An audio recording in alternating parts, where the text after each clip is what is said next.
Ronaldo, Chapter 4. Andorina.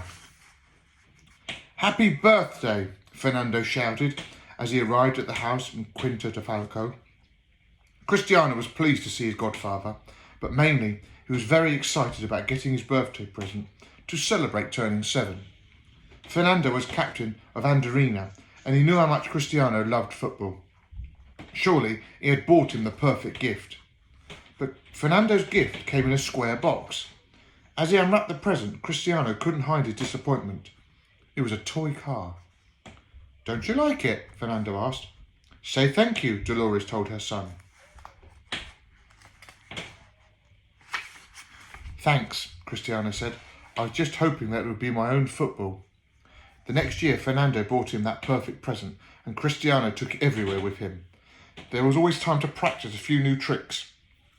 He even took it to school with him, but his teacher wasn't happy. "Football is fun, but it's not important," she said, taking the ball away from him to keep next to her desk until the end of the day. "Education is important." Cristiano disagreed. Football was important, but he knew that his mum would kill him if he got into any more trouble. When he took the ball out onto the streets, he became the most popular kid in the area. Suddenly, everyone was his best friend, even though it was even harder to tackle him. Cristiano could do even more cool things with a proper football. He ran rings around them all. His cousin, Nuno, was very impressed when he came to watch. "You're way too good to be playing with those guys," he told Cristiano. "I'm playing at Andorina now. You should come to training with me." Cristiano liked that idea. His dad was the club's caretaker, his godfather was the captain, and his brother Hugo was playing for the club too. It made a lot of sense. He often went along to watch anyway, so why not go and play? "Nuno's right," Dennis said when his son told him about the plan. "It's time for you to start playing proper football." Proper football was more different than Cristiano had expected.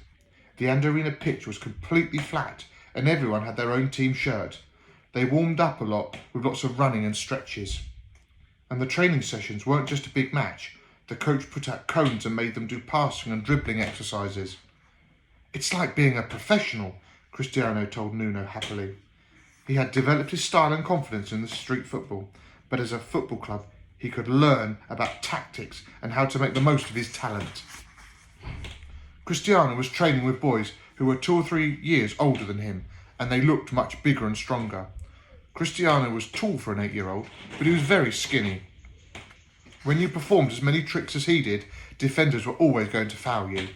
At first, the physical battle was pretty scary. In the match at the end of training, one of the boys slid in for a crunching tackle and Cristiano went flying through the air. "Ow!" He got back to his feet and limped away. "Are you okay?" the coach asked. "Yes, I'm fine," Cristiano replied. "Don't worry, I can look after myself." He didn't want to show any weakness in front of his new teammates. He wasn't going to let a bit of pain stop him. It took a few sessions for his competitive edge to kick in, but Cristiano was soon the best player in the team. He was as quick with the ball at his feet as he was without it, and he dazzled defenders with his magical dribbling. His shooting got better and better, and he scored lots of goals in the 7-a-side and 11-a-side matches they played every week. "Well played, crybaby," Ricardo, his teammate, said with a smile after yet another victory. "I didn't see a single tear today." Cristiano didn't like his new nickname, but he knew that it was just a friendly joke. He was very passionate about football and winning, and he couldn't help showing his emotions.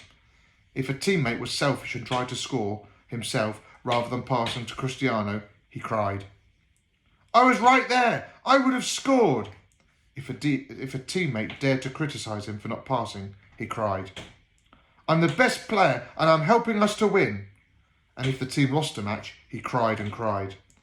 "I can't believe it. That was the referee's fault." As long as Cristiano kept playing so well, his teammates didn't mind. In one game, Andorina were losing 2-0 at half-time. Cristiano had missed a few chances, and so he came into the dressing room with tears of frustration rolling down his cheeks. He sat on his own in the corner with his back to the other players. After a minute, Ricardo went over to him. "Calm down. There's still plenty of time for you to win the game for us." Cristiano nodded and took a deep breath. In the second half, he turned his anger into gold. By the final whistle, they had won 3-2, and he was the hero. You love a bit of drama, don't you? Ricardo laughed as they celebrated. As soon as the game was over, Ronaldo always went back to being a normal, funny boy. Yes, but what would you guys do without me? He replied.